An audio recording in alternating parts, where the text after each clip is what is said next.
السلام علیکم. د پی ټی وی پښتو خبرونو سره زه یم الیاس کاکړ. د حکومت لخوا د معیشت د پیاوړتیا په لړ کې د اقتصادي کړنلارو ګټې څرګندېږي او په سټاک ایکسچینج کې ښه پوره ګړندیتوب راغلی دی. سل انډیکس د تاریخ ولوړې کچ ته رسېدلی دی. د کاروبار پر پیل باندې تر 800 د زیاتو پوینټونو زیاتوالی تر سترګو سوی دی او سل انډیکس د 80,000 تر نفسیاتي عدم اوښتی دی.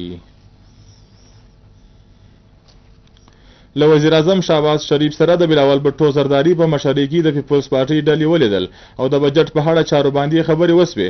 هغوی د کمیټیانو له لارې د نورې صلاح او مشورې پر خبره باندې یووالی وکړي. پر دې مهال وزیر اعظم وویل چې د هیواد د خوشحالي پرمختګ او د ولس د ښېګړې لپاره پکار ده چې ټولې سیاسي ډلې په ګډه کار وکړي. هغه زیاته کړه چې په بجټ کې ولس ته د اسانتیا ورکولو دپاره چارې ترسره سوي دي.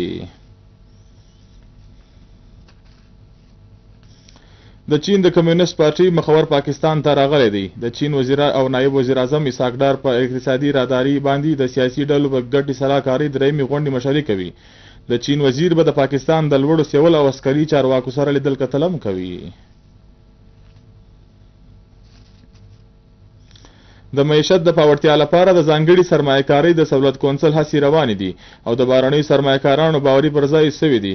د سعودي عرب، بحرین، قطر، کویت، متحده عرب امارات او چین سره د تجارتي اړیکې پیاوړې سوي دي.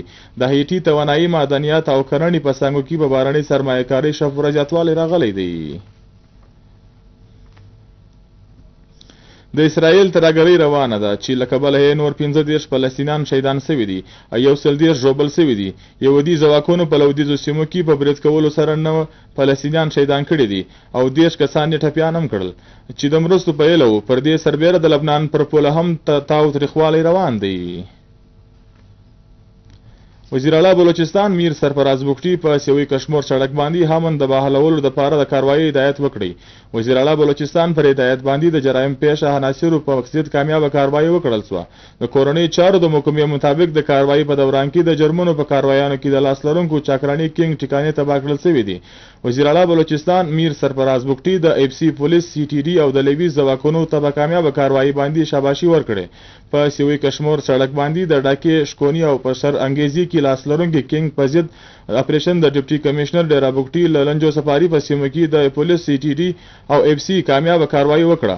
د بلوچستان او د کورنۍ چارو د محکمې مطابق د شر خوښونکو ټیکانې او پټ ځایونه تباه کړل سو. چاکراني کینګ د 100 کلونو راځي د جرمونو په کاروایانو کې مصروف عمل وو. 13 ورځ په سیوی کشمور سړک باندې د یوې کورنۍ موټر په درولو لوټ کړل سو. وزیر اعلی میر سرفراز بگټي وویل چې ولس د جرایم پیشه عناصرو په رحم و کرم نسو پرېښولی. هغه وویل چې په سیمو کې د همن د دشمن عناصرو د ختمولو د عام وګړي ته تحفظ ورکول سي. د هیواد په زیاتره سیمو کې ځای پر ځای لږ او ځای پر ځای ډېر بارانونه سوي دي. په لاور، ګجرانوالا، جیلم، منډي باودین او نورو سیمو کې د بارانونو له کبله په تودیش کې هم کمښت راغلی دی. په ملکه کوهستان مري کې هم په زړه پورې باران سوی دی او سیلانیان هلته له موسمه څخه خوند اخلي. د بلوچستان په شمالي ختیځ او سیمه کشمیر، ګلګت بلتستان کې هم نن د باران وړاندونه سوې ده.